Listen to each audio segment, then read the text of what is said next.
कौन सा रुद्राक्ष है जिसके धारण करने से हमें विदेश यात्रा का सुखद अनुभव हो सकता है। यदि हम विदेश जाना चाहें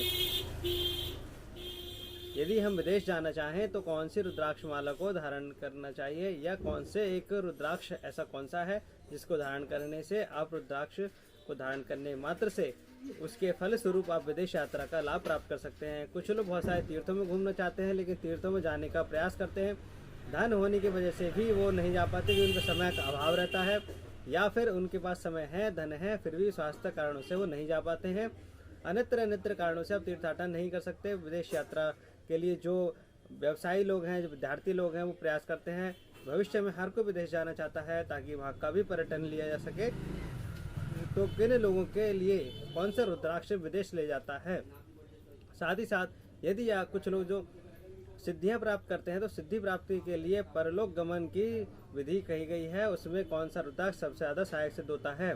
विदेश यात्रा इसलिए भी जरूरी है ताकि हमें यह पता चल सके कि किन किन क्षेत्रों में किन किन विविधताओं के साथ में प्रभु ने सृष्टि रची है और उसका आनंद ले सकें।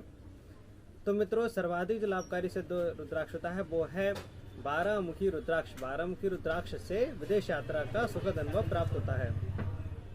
ध्यान देते हैं कि 12 मुखी रुद्राक्ष को धारण करने से विदेश जाया जा सकता है, तो हर कोई इसे धारण करके विदेश यात्रा कर सकता है।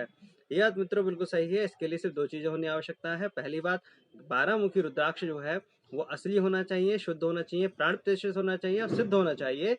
साथ ही साथ आपकी जन्म पत्रिका में कहीं ना कहीं से शनि राहु केतु का 6, 8, 12 भाव से संबंध होना चाहिए, या फिर आपका नवमेश पर्वत होना चाहिए और उसका संबंध व्यवसाय के स्थल से 7वें 11वें भाव से, या फिर 5वें विद्याधन से संबंधित से आपको निश्चित ही विदेश यात्रा का लाभ मिलेगा।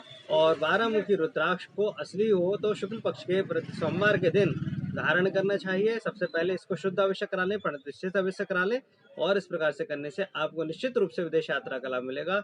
आप निश्चित रूप से समझ लीजिए कि जिसने 12 मुखी रुद्राक्ष को धारण कर रखा है, अगर उसकी जन्म पत्रिका में थोड़ा सा भी योग है तो निश्चित रूप से वो विदेश यात्रा करेगा। यदि वो तीर्थाटन इत्यादि करना चाहता है, जो मन में संकल्प लेता है, जिस तरफ की यात्रा करना चाहता है, जिस दिशा की यात्रा करना चाहता है, जल मार्ग से, थल मार्ग से, वायु मार्ग से आता है, उस दिशा की यात्रा उसको सर्व सुलभ सिद्ध होती है। कुछ लोग, बहुत सारे लोग ऐसे हैं जिन्होंने रुद्राक्ष नहीं धारण किया हुआ है, फिर भी वो विदेश यात्रा करते हैं, लेकिन उनकी विदेश यात्रा में बड़ी ही दिक्कतें का सामना करना पड़ता है। जैसे कि वो विदेश यात्रा कर रहे हैं लेकिन वहां से उनको कोई लाभ नहीं मिला, व्यापारी गढ़ गए और वहां पर जाकर कोई भी उनका व्यापारिक संधि नहीं हो पाई, या फिर जो विदेश यात्रा करे और उन्हें कभी भी लाभ नहीं मिला, जिनको कभी भी ये नहीं महसूस हो पाया कि हाँ मुझे लाभ मिल रहा है, किसी प्रकार से ऐसा कुछ नहीं दिखाई दिया, क्योंकि वो पढ़ने तो गए थे लेकिन उसके बाद वहाँ पर उनको नौकरी इत्यादि नहीं मिल पाई, या वो विदेश में जाकर सेटल होने चाह रहे थे तो थोड़े दिनों में ही उनकी घर वापसी हो गई। मित्रों, बहुत सारी चीज़ें होती हैं, जल्दी जल्दी मैं आपको बताने का प्रयास करता हूँ। अगर ऐसा कुछ भी आपके साथ है तो आप निश्चित रूप से 12 मुखी रुद्राक्ष को धारण करें, और इसे प्राप्त करने के लिए आप चाहे मेरे नंबर संपर्क कर सकते हैं, या फिर आपकी जन्म पत्रिका का विश्लेषण कराना चाहें तो भी नंबर पर संपर्क कर सकते हैं और फोन करके जानकारी ले सकते हैं। मित्रों, बहुत सारी चीज़ें ऐसी जीवन में घटित होती हैं जिनका ओर शोर नहीं दिखाई देता है, फिर ही हम उन विषयों पर चर्चा करने के लिए उत्सुक रहते हैं। आज के लिए इतना ही, फिर नई जानकारी लेकर प्रस्तुत होंगे, तब तक के लिए धन्यवाद।